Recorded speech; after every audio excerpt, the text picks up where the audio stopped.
रात के 2:30 बजे झिंगुरों की आवाज के बीच भोपाल का 5 मंजिला लीलावती हॉस्पिटल एक भूत बंगले जैसा लग रहा था।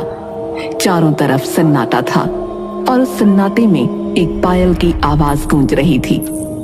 ये इस टाइम हॉस्पिटल में पायल की आवाज कहाँ से आ रही है? अरे होगी कोई गांव की औरत, तुम्हें पता है ना इन लोगों का। छोड़ो और उस दिल के मरीज को देखो जाकर। हाँ देखती हूँ। नर्स उस मरीज के पास पहुंची। उस समय तक सब कुछ नॉर्मल था, लेकिन तभी अचानक उस मरीज का बीपी बढ़ने लगा। उसकी सांसें तेज हो गईं और वो छटपटाने लगा। नर्स डॉक्टर को बुलाने के लिए भागने वाली थी, पर तभी उस मरीज ने नर्स का हाथ पकड़ लिया और दूसरे हाथ से वो एक तरफ को इशारा करने लगा।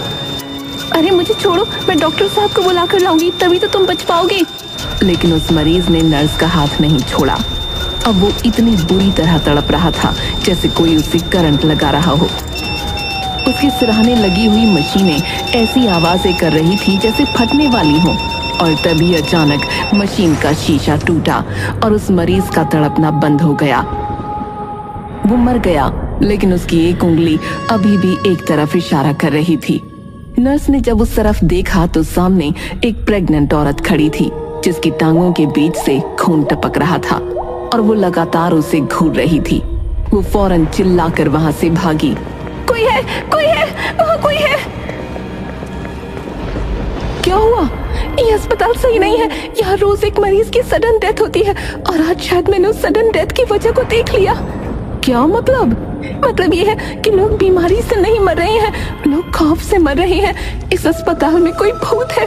मैं तो जा रही हूँ यहाँ से। मुझे भले कहीं और काम मिले ना मिले, पर मैं यहाँ काम नहीं करूंगी। ये कहकर वो नर्स अस्पताल से भाग गई और फिर कभी वापस नहीं आई। हालांकि उसकी बात पर किसी को यकीन नहीं हुआ। सबको यही लगा कि दिल का मरीज था, बस मर गया।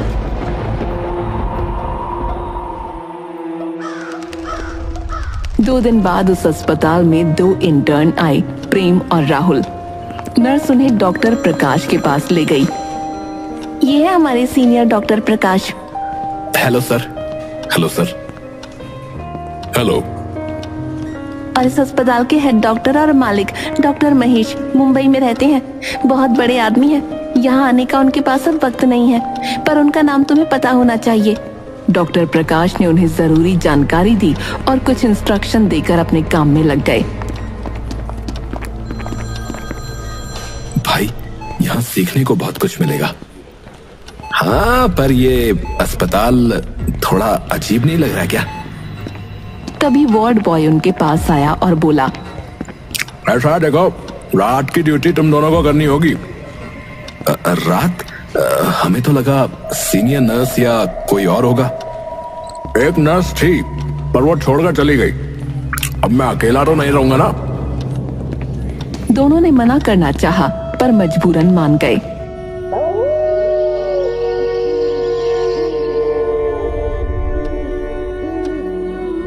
अस्पताल में चारों तरफ सन्नाटा था।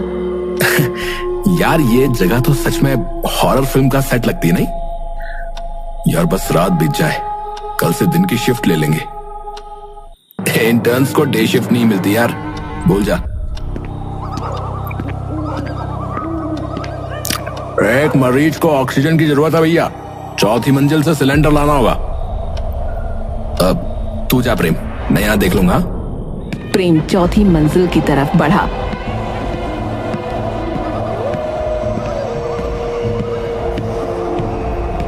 लेकिन गलती से वो 5वीं मंजिल पर पहुंच गया। 5वीं मंजिल का नजारा बेहद अलग था। वहां सब कुछ परफेक्ट था। साफ सफाई ऐसी कि बाकी मंजिलें उसके सामने फीकी लगती थीं। लेकिन अजीब बात ये थी कि वहां कोई भी नहीं था। इतना बढ़िया फ्लोर और यहाँ कोई भी नहीं। तभी उसे रोने की धीमी आवाज सुनाई दी। ये आवाज, यहाँ कौन रो रहा है? लगता है नीचे वाले फ्लोर से आ रही है। वो थोड़ा आगे बढ़ा तो आवाज और तेज हो गई। डरते डरते उसने सिलेंडर उठाया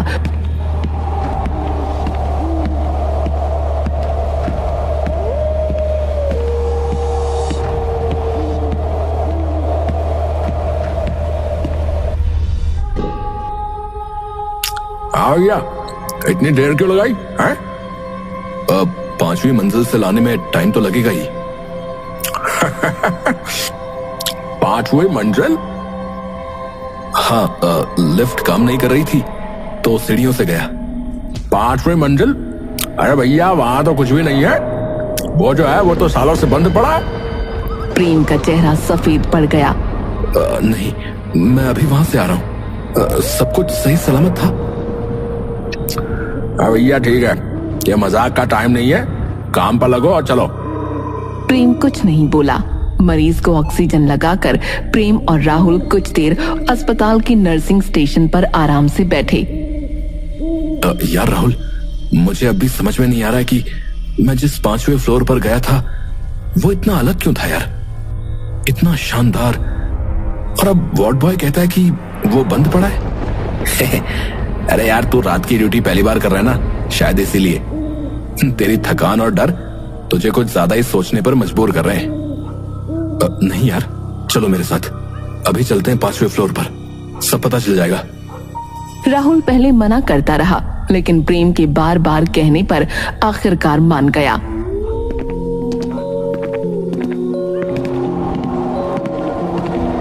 वो जैसे ही 5वें फ्लोर पर पहुंचे, दोनों हैरान रह गए। वहां सब कुछ धूल और जालों से ढका था। फर्श पर मिट्टी की मोटी परत जमी थी, दीवारों का रंग उड़ चुका था।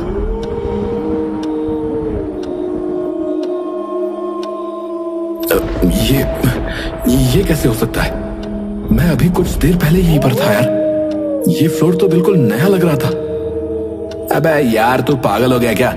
देख, यहाँ कुछ भी नहीं है। तभी एक आवाज आई, आओ आगे आओ, डरना मत, आगे आओ। ओए, तूने कुछ सुना क्या? ये क्या था यार? हाँ, लेकिन ये कहां से आ रही है?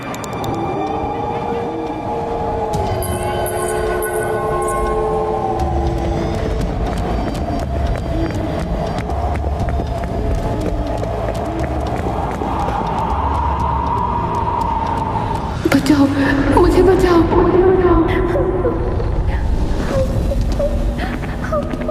वो महिला मरीज कुछ कहने की कोशिश कर रही थी, लेकिन उसकी आवाज जैसे गले में ही अटक गई थी। तभी अचानक वो जोर जोर से कांपने लगी और उसकी सांसें रुक गईं। ये क्या हो रहा है? राहुल, ये अचानक कैसे मर गई यार? मुझे नहीं पता यार, लेकिन यहाँ कुछ सही नहीं है। अचानक उस महिला का पेट फूलने लगा। वो इतना बड़ा हो गया, ऐसा लगा जैसे अभी फट जाएगा। दोनों बुरी तरह घबरा गए और तभी उसका पेट एक बन की तरह फट गया।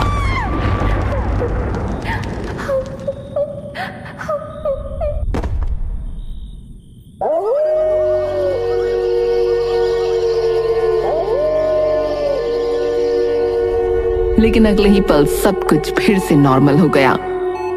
ये सब क्या था? ये हमें भ्रम हो रहा है क्या?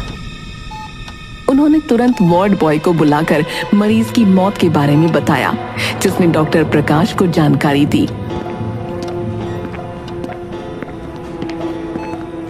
डॉक्टर प्रकाश आते ही गुस्से में चिल्लाए, तुम लोग अभी भी यहाँ नई ड्यूटी के हिसाब से ढल नहीं पाए हो। ये सब तुम्हारी थकान और डर का नतीजा है। लेकिन सर, 5वें फ्लोर पर। 5वां फ्लोर? वो 5 साल से बंद पड़ा है, वहां कोई नहीं जाता। वो तब से बंद है जब एक गर्भवती महिला की वहां मौत हुई थी। अब दोबारा वहां मत जाना, समझे? प्रेम और राहुल ने सिर झुकाकर माफी मांगी और वहां से चले गए।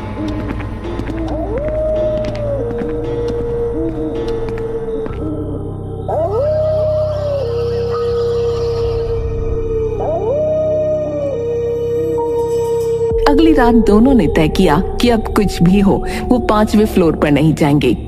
लेकिन रात के सन्नाटे में एक मरीज जिसे चलने में परेशानी थी, अचानक बिस्तर से उठकर चलने लगा। राहुल, ये मरीज, ये तो चल ही नहीं सकता था ना? मरीज तेजी से दौड़ने लगा। उसकी चाल इतनी डरावनी थी कि दोनों सहम गए। लेकिन वो भागता गया। अचानक वो मुड़ा और उसकी शक्ल डरावनी हो गई। वो वापस आकर अपने बिस्तर पर गिर पड़ा। दोनों दौड़कर उसके पास पहुंचे, लेकिन वो मर चुका था। तभी अचानक उसने दोनों का गला पकड़ लिया। बचाओ बचाओ बचाओ बचाओ। वार्ड बॉय दौड़ कर आया, लेकिन वहां सब कुछ सामान्य था। मरीज अब शांत था, लेकिन हमेशा के लिए। प्रेम और राहुल ने उस मरीज की मौत की जानकारी डॉक्टर प्रकाश को दी। इस अस्पताल में सडन डेथ आम बात है। राहुल और प्रेम को डॉक्टर का ये जवाब अजीब लगा। राहुल ने गुस्से में कहा, ऐसा है, मैं ऐसे अजीब अस्पताल में और काम नहीं कर सकता जहां मरीज ऐसे मरते हैं और कोई परवाह नहीं करता। वहां काम करना नामुमकिन है। राहुल ने नौकरी छोड़ दी और वहां से चला गया, लेकिन प्रेम रुक गया। राहुल जा सकता है, लेकिन मैं यहां से ऐसे नहीं जाऊंगा। मुझे ये पता लगाना है कि इस अस्पताल में आखिर चल क्या रहा है। अगली रात प्रेम अकेला नर्सिंग स्टेशन पर बैठा था। तभी एक गर्भवती महिला उसके पास आई। मुझे मदद चाहिए, प्लीज हेल्प मी। प्रेम ने उसे लेटाया और तुरंत डॉक्टर प्रकाश और नर्स को बुलाया। जब वो आए तो वहां कोई महिला नहीं थी। क्या तमाशा है ये? तुम्हें लगता है कि हम खाली बैठे हैं? यहाँ मरीजों की जान बचाने का काम होता है और तुम हमें बेवजह परेशान कर रहे हो। सुधर जाओ वरना नौकरी छोड़ दो। प्रेम ने कुछ नहीं कहा। डॉक्टर और नर्स के जाने के बाद वो वहीं बैठा रहा, लेकिन उसका दिल बेतहाशा धड़क रहा था। तभी उसे आवाजें सुनाई देने लगीं। 5वें फ्लोर पर आओ, मुझे बचाओ प्लीज। प्रेम घबराया, लेकिन आवाजों के पीछे पीछे चल पड़ा। सीढ़ियां चढ़ते हुए उसके पसीने छूट रहे थे।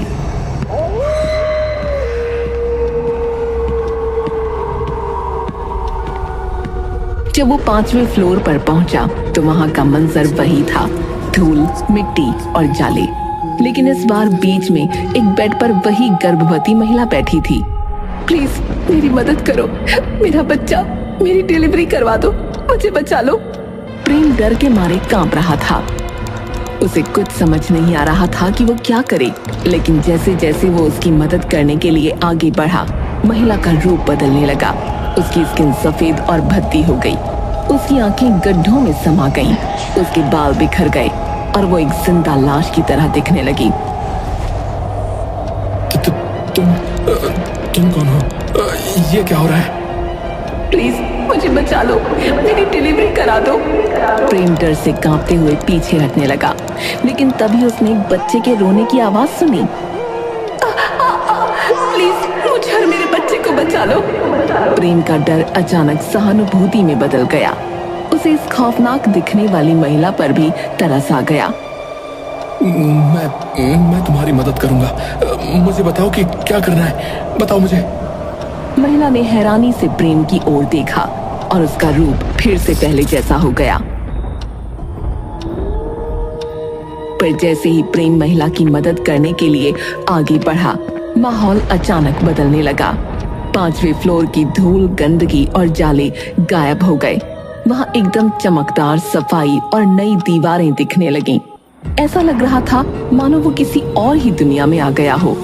महिला अब धीमे धीमे प्रेम की ओर बढ़ने लगी। तुम समझते हो कि मैं यहाँ बच्चा पैदा करने आई हूँ? नहीं, मैं यहाँ तुम्हें सच बताने आई हूँ। इतना कहते ही महिला का पेट अचानक अंदर चला गया। प्रेम ये देखकर सन्न रह गया।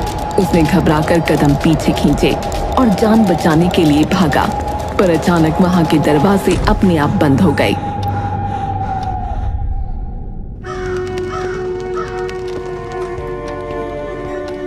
डरा हुआ प्रेम अगली सुबह अस्पताल के हेड डॉक्टर महेश को कॉल करता है।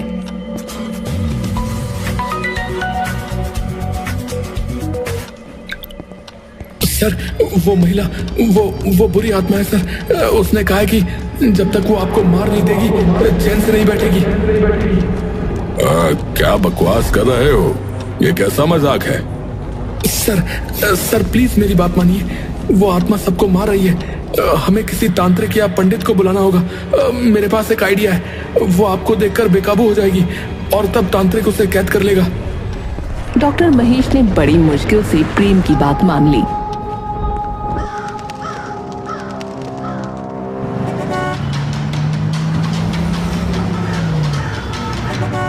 अगले दिन वो अस्पताल पहुंचे।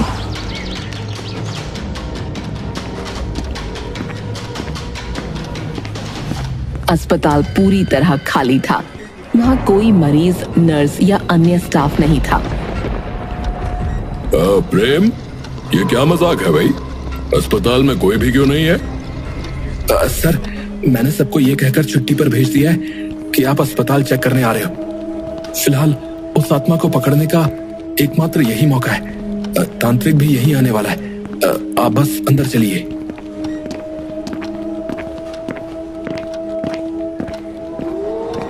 डॉक्टर महेश अंदर जाने को तैयार नहीं थे, लेकिन प्रेम ने उन्हें धक्का देकर दरवाजा बाहर से बंद कर लिया। अस्पताल में एक सन्नाटा था। अचानक वही महिला डॉक्टर महेश के सामने प्रकट हुई। याद है तुझे? तूने मुझे मारा था, मुझे और मेरे बच्चे को, सिर्फ इसलिए क्योंकि मैंने तुझसे अपना हक मांगा था। तुम कौन हो तुम भाई? मैं तुम्हें नहीं जानता। झूठ मत बोलो, मैं रंगीली हूँ, तुम्हारे बच्चे की माँ। जब मैंने अपने अधिकार मांगे तो तुमने मुझे चेकअप के बहाने 5वें फ्लोर पर ले जाकर मार दिया और मेरी मौत को सडन डेथ का नाम देकर भाग गए। डॉक्टर महेश कांपने लगे। महिला का चेहरा बिगड़ने लगा। उसकी आंखें गड्ढों में धंस गईं और उसके होठों से खून टपकने लगा। उसने डॉक्टर को उठाकर दीवार से पटका। उसी समय प्रेम ने दरवाजा खोल दिया और अंदर आया। रंगीली ने मुझे सब कुछ बता दिया है। अब तुम्हारा पर्दाफाश होगा। या तो तुम अपना जुर्म इंटरनेट पर लाइव कबूल करो, या फिर वो तुम्हें और तड़पाएगी। डॉक्टर महेश ने दर्द से कराहते हुए मोबाइल निकाला और लाइव वीडियो शुरू किया। मैंने रंगीली का खून किया था। वो प्यार करती थी, पर मैंने उसे गर्भवती कर दिया। और जब उसने मुझसे शादी और अपने अधिकारों की मांग की, तो मैंने उसे 5वें फ्लोर पर मार डाला। महेश, ये तुम क्या कर रहे हो? मैं प्रेग्नेंट हूँ, मेरे पेट में तुम्हारा बच्चा है। अरे भाड़ में जा तू और तेरा बच्चा है? नहीं नहीं, प्लीज ऐसा मत करो। तुम्हें इस बच्चे को अपना नाम नहीं देना मत दो, पर प्लीज मारो मत। मेरे माथे पर तुझे बेवकूफ लिखा दिख रहा है क्या? है जो मैं तुझे जिंदा छोड़ूंगा? तू पहली नहीं है। तो जैसे जाने कितने मरीजों और नर्सों का मैंने मुंह बंद कराया, समझी?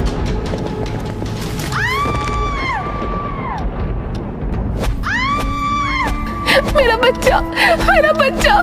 महेश को तरस नहीं आया। पहले तो उसने उसे बुरी तरह पीटा और पीटने के बाद उसे एक इंजेक्शन लगाया, जिससे उसकी मौत हो गई।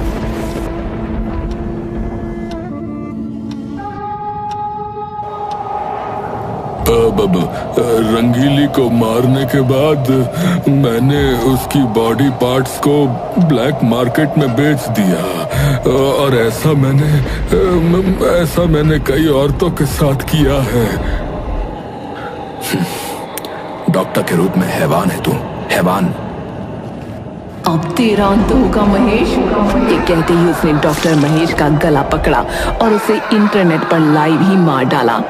डॉक्टर की चीखें कमरे में गूंजने लगीं। अब मुझे मुक्ति मिल गई। शुक्रिया प्रेम। प्रेम ने धीरे धीरे महिला को गायब होते देखा। माहौल में एक सन्नाटा छा गया। प्रेम ने गहरी सांस ली और अस्पताल से बाहर आ गया।